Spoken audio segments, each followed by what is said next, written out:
Ongietorri guztioi, gutxinaka normaltasunera itzultzeko eguna izan da gaurkoa. Itzalaldi masiboak bete-betean kolpatu zuen atzo Euskal Herria eta gaur itzuli zaigu iaia bere onera argindar sarea. Askoren ustea bazen ere red elektrikak baztertu egin du itzalaldiaren arrazoia zibereraso bat izan zela.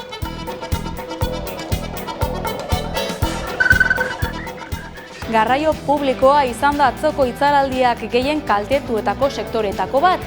Orduek aurrera egin ala zerbitzu guztiak berreskuratzen ibili dira gaur, naiz eta atzerapenak eta zerbitzurik gabeko lineak ere izan dire.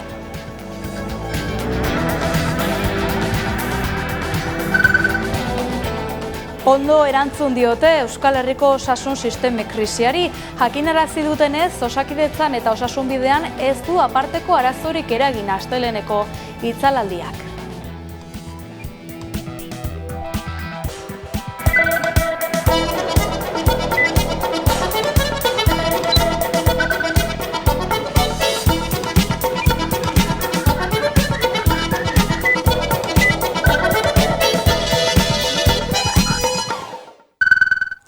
Argindarraren 100% berreskuratuta, garraioa, komunikazioak eta azpiegiturak normaltasunera itzuli dira gaur ia erabateko bermearekin. Adi informazioari. Inoiz bizi izan gabeko itzalaldia izan dugu. Dagoeneko 100% berreskuratu da argindar hornidura Euskal Herrian, naiz eta telekomunikazioetan oraindik badiren zenbait arazo. Espainiar estatuan 5 segundoz 15 gigabat galdu ziren. Une horretan kontsumitzen ari zen energiaren 60 beste. Garraio zerbitzuetan, igogailuetan eta trafikoan eragin zuen arazo gehien argindar hornidura faltak. Kasu larririk izan ez bada ere, Hego Euskal Herrian 353 erreskate egin dituzte denera. Bestalde hasieratik larrialdi zerbitzuek, ertzaintzak, ospitalek eta egoitzek dagozkien protokolak aktibatu zituzten. Zerbitzu elektrikoaren hobekuntza progresiboa izan zen. Herriz herri berreskuratu zen argia, baina arratsaldeko azken ordura arte argirik gabe egon zirenak ere badira. Itzalalditik 24 ordu baino gehiagora garraio zerbitzu guztiak berreskuratzen ari dira. Industrien eta enpresetan ere sumatu zen kaltea. Horiek lanera itzultzen ari dira, baina makina kaltetu diren aztertu beharko dute aurrena. Momentuz ez dago argi zerk eragin zuen itzalaldia. Ez dute hipotesirik eta ikerketak zabalek jarraitzen du. 24 ordu igaro ondoren, oraindik ez dakigu zergaitik gertatu den itzalaldia. Espainiako gobernuak esan du gertatutako hainez gehiago errepikatu ez dadin, aurrerantzen ardurak exigituko dizkietela hornitzaile pribatuei. Europako Batasunari ikerketa independente bat ere eskatuko dio. Pues no descartar ninguna hipótesis hasta que tengamos los resultados de estos análisis. Red elektrikak bere aldetik baztertu egin du zibererasoaren aukera, enpresako kontrol sisteman ez baitute kanpoko sarrerarik atzeman.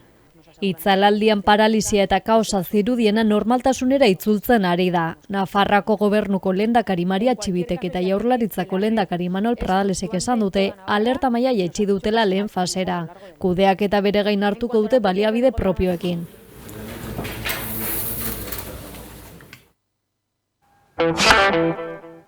Gai zaldatuz, Arnaldo Otegi Bilduko idazkari orokor izendatu zuten pasaden otsailean koalizio subiranistak egindako kongresuan. Hala, Otegi aktualitate solasaldian izan zen duela gutxi estatus politikoari, euskarari, etxebizitzari edota eredu polizialari buruz. Hizketan besteak beste. Kaixo guztioi eta ongi etorri.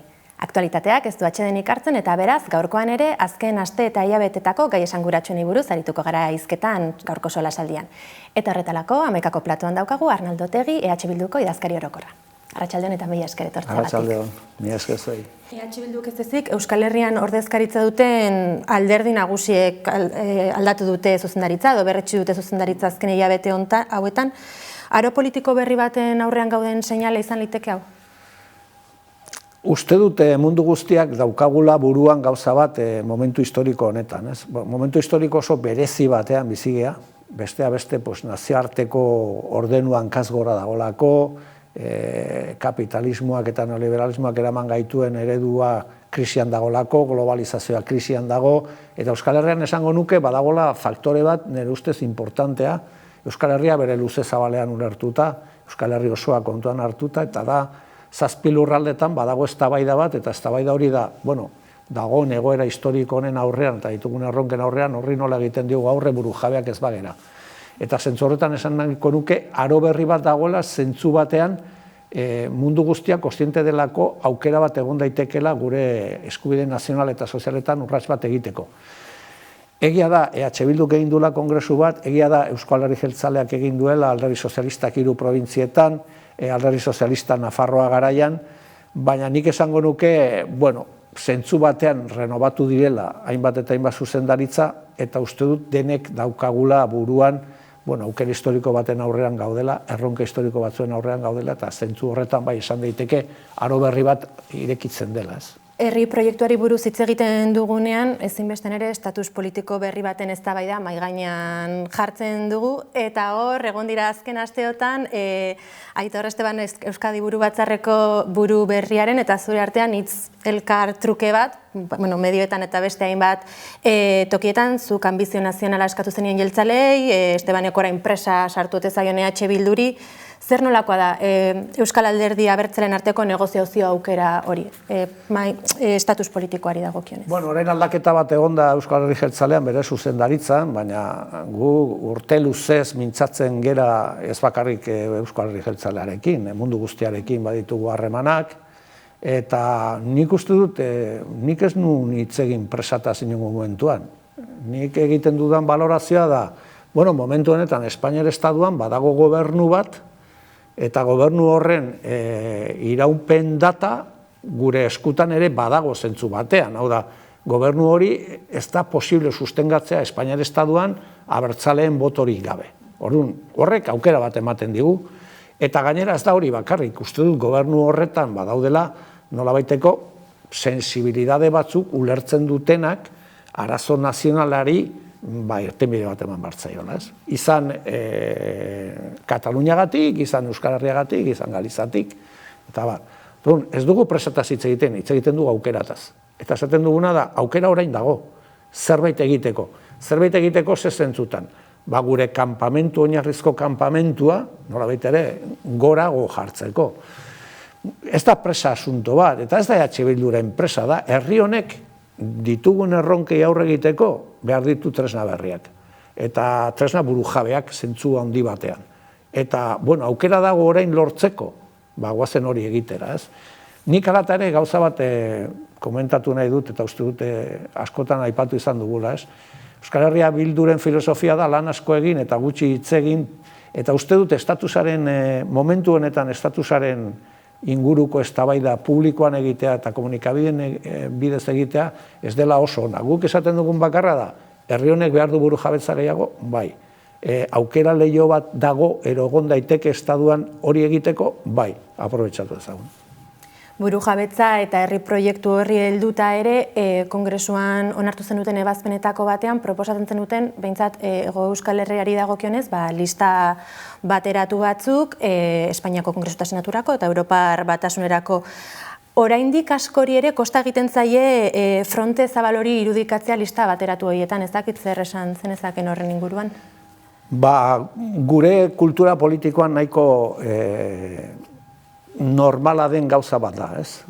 Urtea asko pasatu dira, eta jendarte aldatu da, eta ez. Zer esan nahi dugu horrekin, estatu itunen filosofia berdina da, zentzu batean. Eta da, gu herri zapaldu bagea, gu herri ez onartu bagea, eta gu herri zatitu bagea. Eta zentzu horretan, gu, uste dugu, guk bultzatzen dugun proiektu politikoa zertan da ezberdina beste proiektuekin. Gu askapen nazionaleko proiektu bat gerala. Proiektu nazional askatzaile bat daukagula Euskal Herriarentzat. Halabeharrez, halako proiektu batek behar ditu gehiengo oso zabalak. Eta izan behar da, gainera, prozesu, printzipioz interklasista izango dena. Prozesu, askapen nazionaleko prozesu guztiak izan diren bezala. Zein da egiten dugun proposena? Oso erretza da, eta da, beraiek zatituta gaituzte herri bezala. Baina beraiek urnak jartzen dituzte, beraien hauteskundeak egiten dituztenean, adibidez, Espainiar hauteskundeak egiten dituztenean, urnak jartzen dituzte Hego Euskal Herriko 4 herrialdetan. Autonomikoak daudienean 3 probintzietan, bakarrik 3 probintzietan. Foralak direnean, bakarrik probintzia batean, edo herrialde batean. Beraiek hori egiten dute. Orduan, bi aukera ditugu, bata da jokatzea politika eta hauteskunde Espainiar arrunt batzutara, eta beraz lehiatu egiten gera, eta guretzat ez du zentzua hundirik abertzalen artean, ero aurrekarakoiak diren sektoren artean lehiatzea, hauteskunde batzutan, Espainiako Kongresuan egoteko, ero Sanadan egoteko. Zein da gure proposamena? Askotan hitz egiten dugu autodeterminaziotaz, askotan hitz egiten dugu herri konsultataz, beraiek jartzen dizkigute urnak gureak ez diren hauteskunde batzutan. Goazen bilakatzera hauteskunde horiek, euskal hauteskunde batzuk, Hego Euskal Herrian, Europaren kontestuan zazpilurraletan egin daitezke, zertarako? Amankomunean herri honi aukera bat emateko eta da esateko ze pentsatzen duen. Orduan, zein da gutxieneko hori? Euskal Herria nazio bada, Euskal Herria badu euskera hezkuntza nazional bezala, Euskal Herria badu autodeterminatzeko eskubidea, eta Euskal Herriak badu jendarten ongizaterako politikak egiteko eskubidea. Goazen denok batera, eta ni uste dut horrek erakarriko lukela sekulako ilusio herri honetan, eta 1 milioi bat boto ukiko genituela, argi frogatzeko herri honek ze pentsatzen duen. Hori da gure eskaintza, niretzat oso sinplea da, oso zaila, baina horretarako behar da gauza bat nire ustez importantea dena, eta da, alderdi ikuspegia gainditu eta herri ikuspegia mahai gainean jarri. Eta oso horretza da, beraiek ematen digute aukera. Ezberdinen arteko harreman eta akordioen bide horretan ere, pasaden asteazkenean, hilaren 9an EH Bildu eta PSren ordezkaritzak elkartu zineten Donostian, Eneko Anduezat arteko, zeu bere, nola baloratuko zenuke bilera hori? Normaltasunarekin, hau da, politikak badu, politika konbentzionala badu askotan, nolabait ere itxura eman behar hori, eta gu saiatzen gera hortik aldentzen erabat, uste dugulako politika beste gauza badela, ez? Politika dela herri honekiko eta bere biztanleekiko konpromiso militante bat, ez? Baina ondo juntzen, beraiek plantatu zituzten bere lehentasuna, gu gureak, baina nik uste dut normaltasunez hartu behar dela hori, eta nik uste dut horretan urratsa handiak egin ditugula, ez? Bueno, beraiek dira indar bat, nun euskaldunak bozkatzen dutenak, gu gera beste bat, eta guk denak onartu beharko genuke, herriak babesa ematen dion edonori, nolabait ere, sortzaiola errespetoa eta sortzaiola harreman begirunekoa. Guk horretan eszepzio bat egiten dugu. Baina ez termino pertsonaletan, termino politikoetan. Guk herri hau nolabait ere onartzen ez dutenek, ero herri honekiko eraso egiten dutenek, eta eskuin muturreko diren sektoreekin, ez dugu harremanik, beraiek ere esaten dute gurekin ez dutela eduki harremanik, guretzat hori bada, ez dakagu arazorik, baina uste dugu mundu guztiarekin hitz egin beharko lukela, ez? Orain, aktualitateko beste gai batzui utziko diegu, hasteko eredu polizialari buruz pare bat galdera egin nahi nizkizun, gehien bat kontutan hartuta, pasaden apirian 3 eta 4 bitartean, Bilboko Errekalde auzoan Etxarri gaztetxearen inguruan gertatu diren kontuengatik. Ikusi genituen irudiak, ez dakit beste garai batzuetara eraman gintuzten, poliziaren jarrerek eta beste hainbat kontuk. Bueno, eredu polizialari buruz, hasi ginenean hitz egiten sekulakoak entzun genitun. Baina mundu guztiak kontziente da, eredu polizial honek ez dikula balio. Zer egingo genuke gu, eta beti aipatzen dugu gauza bat, guretzat funtsezkoa dena. Ertzaintza herri honetan martxan jarri zuena Telesforo monzonizatzen. Eta gu badakigu garai batean zertaz hitz egiten genuen horretaz, eta zein zen eredua. Ertzaintza hasi zenean eredua ziren Britaniako bobiak. Eta, bueno, gero hori aldatuz junda, eta segurazki denok esan ditu horretan ardurak. Baina nik uste dut badagoela momentu honetan eredu polizial bat agerikoa dena ez duela errespetatzen nolabaiteko kriterio minimoak, ez? Eta orduan nik uste dut denei egingo liokela mesede, baita ertzaintzari berari ere bai, errekuperatzea beste eredu mota bat, ez? Eta eredu hori nolabait ere guztion artean adostea, ez? Zeren eta ikusten ditugun irudietan eta bar, ikusten dena da, eredu horrek nora garamatza. Hau da, nik bat nator konsellariak esan dagoarekin.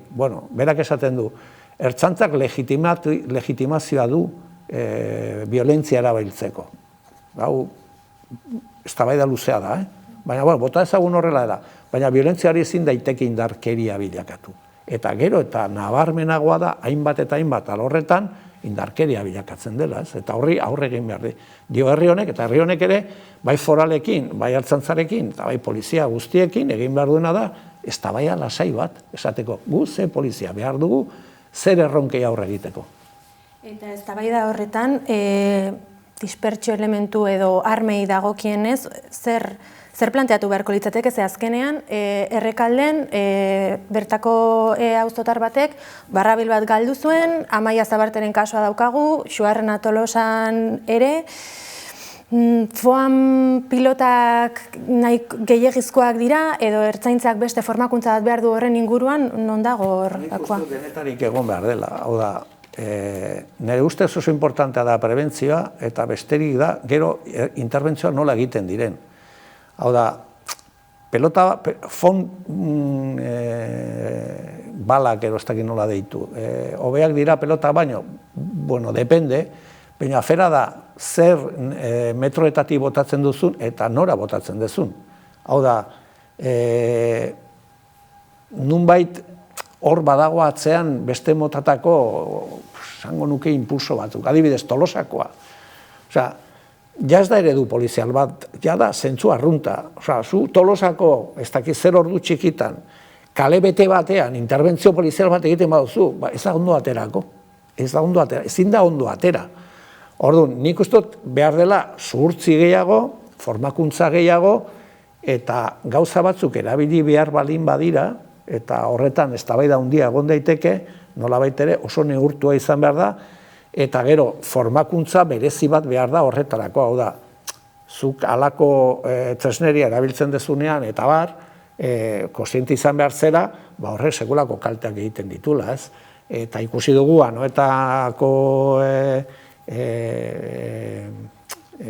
egontzenean partidua, Europako partidua uste du gertatutakoa, emakume horrekin, gertatutakoa orain dela gutxi, orduan, hor badaukagu arazo bat, eta nik uste dut arduraz arazo horri aurre egin behar zaiola, eta itzein behar dugula, ze motatako polizia behar du herri honek, ez bakarrik hiru probintzietan, baita ere Euskal Herri osoan, baina kasu honetan foralekin eta ertzaintzarekin, eta poliziari zeinen zerbitzura dagon. Eta nik uste dut horrek exigitzen duela formakuntza, eta zuhurtzia, eta beste motatako eredu bat. Eredu poliziara alde batera utziko dugu, orain Euskararen inguruan pare bat kontu galdetu nahi nizkizuke. Pasaren astean jakin genuen, Araba, Bizkaia eta Gipuzkoari dagokionez, udaletan Euskararen erabilera edo arautuko duen dekretu hortatik artikulu batzuk kenduko direra, PPek legitea aurkeztu zuelako, eta zeuek argudiatu duzu honek Euskara normaltasunez lan eta zerbitzu hizkuntza izatea ekidingo duela. Hor gertatu dira gauza ezberdinak, ez? Lehenik eta behin badago itun bat bere garaian egiten duna PNV eta EH Bilduk, lege municipalaren inguruan. Eta hor, Euskararen aurrean urratsak egiten dira. Badago elegite bat. Eta Eusko Jaurlaritzak hiru probintzietan ez du elegite horren kontra elegiterik jarri. Bi arrazoi egon daitezke bat, ahaztu zaio, eta oso larria da, edo nahita egin du, eta are larriagoa da. Baina bota ezagun ahaztu egin zaiola. Norbaitek imaginatzen du hori guk egingo banu zen motatako iskanbila egongo zen herri honetan. Hori da gertatu dena. Baina hortik aparte, eta ardura alderdikoietik aparte, afera da, Euskaldunok gure herrian ezin dugu arautu, Euskaraz nola hitz egiten dugun, nola bizitzen dugun, gure administrazioarekin nola komunikatzen geran, ez hiru probintzietan, ez Nafarroa garaian zer esanik ez, Lapurdi Baxe Nafarroa eta Siberoan. Orduan, afera da eskubideen afera bat. Eta guretzat badago gauza bat, nolabait ere eskema simplifikatu egiten duna, ez?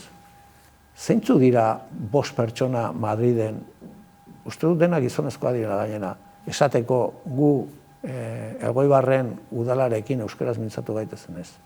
Hori da gure autogobernua. Orduan, horregaitik esaten duguna da, ero harreman aldatzen du herri honek estaduekin, ero bestela hau izango da etengabeko eraso bat, gure hizkuntza nazionalari, gure identitate nazionalari, etengabekoa. Eta uste dut, eta hau pixka bat ere seinalatu nahiko nuke ez, badago euskararen aurkako oldarraldi bat. Eta zergaitik da euskarafoboak direlako, pentsatzen dutelako euskarak egiten gaituela ezberdin. Eta ez dute onartzen, egun santu guztiari dira hitz egiten pluraltasunaz, anistasunaz, diversitateaz, baina hemen diversitatea da euskaldunak existitzen garela, gure herrian gaudela, eta gure hizkuntza nazional propioa daukagula, ez? Orduan, uste dut gainera herri honek askotan erantzun dituela halako erasoei, baina uste dut behar dela estrategia bat erantzuten duena kaleetan, baina modifikazio legalak behar dituenak ere bai. Euskara babestu behar da eta euskarak berma behar ditu babesteko. Eta bestea beste estatus politiko horretarako ere baleo behar du. Hau da, euskara jartzeko bere tokian, eskubideen afera bat delako. Ez da mundu guztiak behartuta dagoela euskara ikastera, ez, hemen mundu guztia dago behartuta espainola edo frantsesa ikastera. Eskubide bada, hemen lan eta bizi duten guztiak eskubidea dute euskaraz jakiteko, eta administrazioak hori bermatu egin behar du.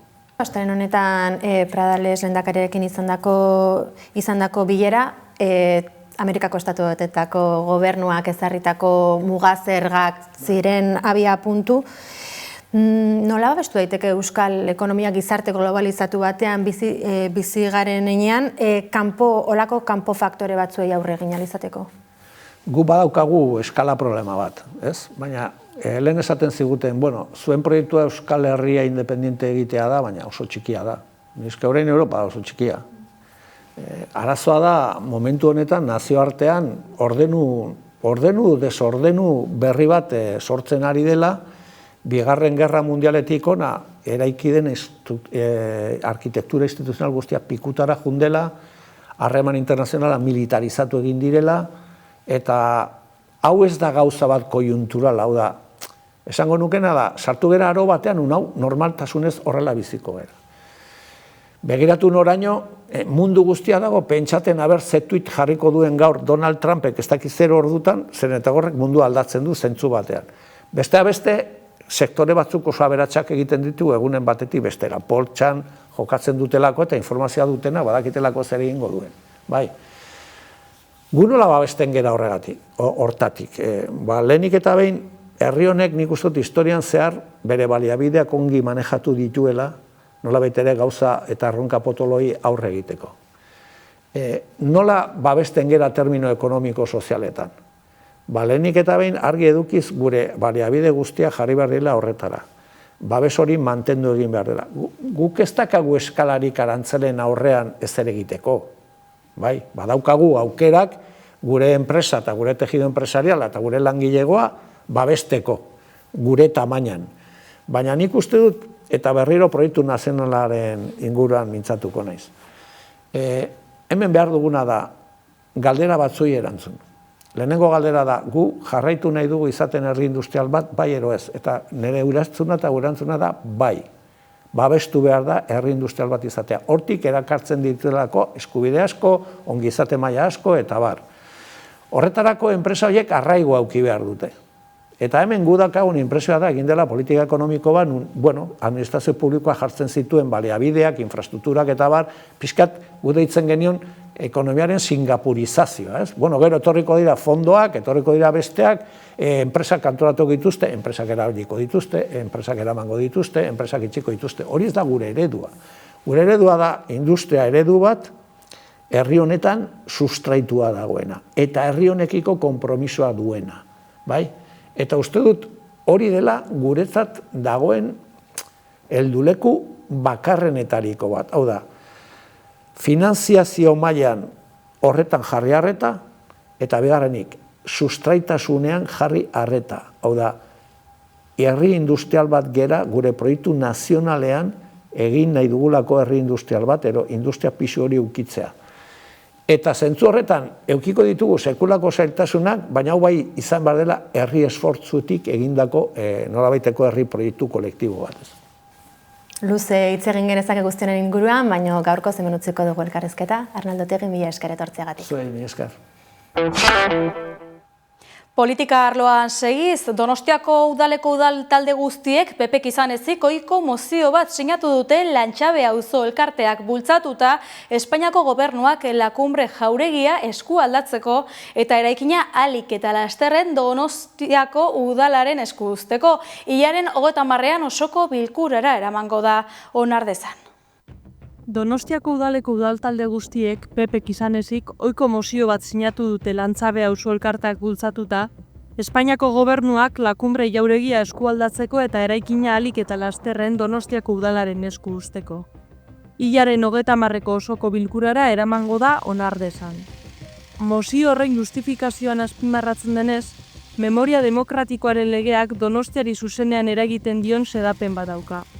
Zehazki, bertan adierazten denez, lege hori indarrean sartu eta urtebeteko epean, hiriko lakunbre jauregia udalaren esku usteko hitzarmen bat sustatu behar zen. Izan ere lakunbrek Donostiako udalaren esku behar zuen 2023tik, baina elkarte memorialistek nahi baino gehiago ari dira luzatzen prozesua. Egiari Zor Fundazioak txalotu egin du Lantzaberen ekimena eta baita udaltaldeen aldetik jasotako babesa ere. Hori dela eta fundazio horretak ordezkaritza joango da osoko bilkurara Lasa eta Zabala familiei babesa ematera.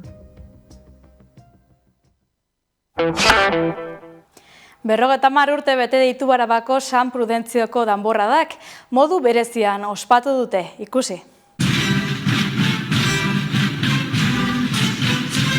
50 urte bete ditu Arabako San Prudentzioko danborradak eta modu berezian ospatu dute. Hain zuzen, urtero gauean egiten den danborradaz gain, hainbat jarduera gehitu dituzte aurten egunean zehar egiteko. Helburua jendea kalera atera, kantak abestu eta gozatzea da. Horregatik, danborra jotzen dutenek historian lehenengo aldiz, Gasteizko erdigunetik desfilatu dute igande arratsaldean ere. Astelenari hasiera eman diote arabarrek Armentian, eguraldi onak lagunduta eta musikaz, herri kirolez eta ikuskizun desberdinak gozatzeko prest. Lusa eta neska batzordeak goizetik musikaz girotu ditu zelaiak. Ondoren, ohorezko aurreskua eta zortzikoa dantzatu dira, tradizioak agintzen duen bezala. Jendetza batu da zelaia inguratzen duten postu desberdinetan tokiko produktuak erostera, taloak jatera eta kontzertu ez gozatzera. Izan ere, arabarrek Armentian ez dute gehiegi bizi Iberiar penintsula osoan egon den itzalaldia. Argindarraren etenaldiak ez du eragin nabarmenik izan. Halaber, Armentia jendez gainezka egon da arratsaldeko azken orduak arte.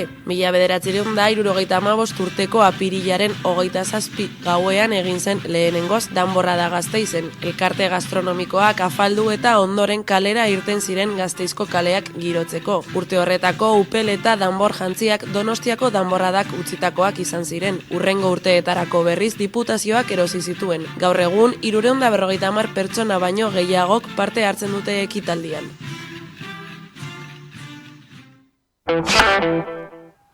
Mirua taldearen mungaz gaindi abestiarekin agurtuko gara astearte honetan, ongi izan eta bihar arte.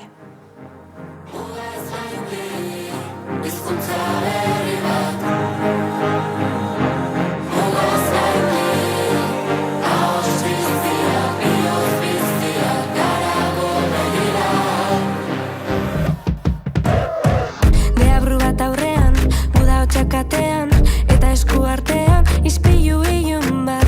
Mundua aldatzen da, goiziltzen dira metxak, ta erantzun erresik nik ez dauka.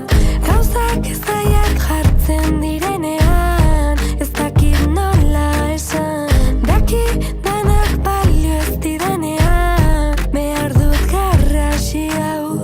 Iragana urrun, da etorkizuna lau, soguri tokatu zaiguna. Bien artean eraikitako zubia, hizkuntza berri bat. Mugaz gaindi, harago begira.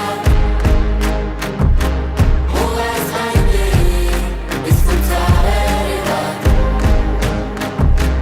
Mugaz gaindi, ahots biztiak, bihotz biztiak, harago begira. Barrukoak kanpoan miatzen, pasado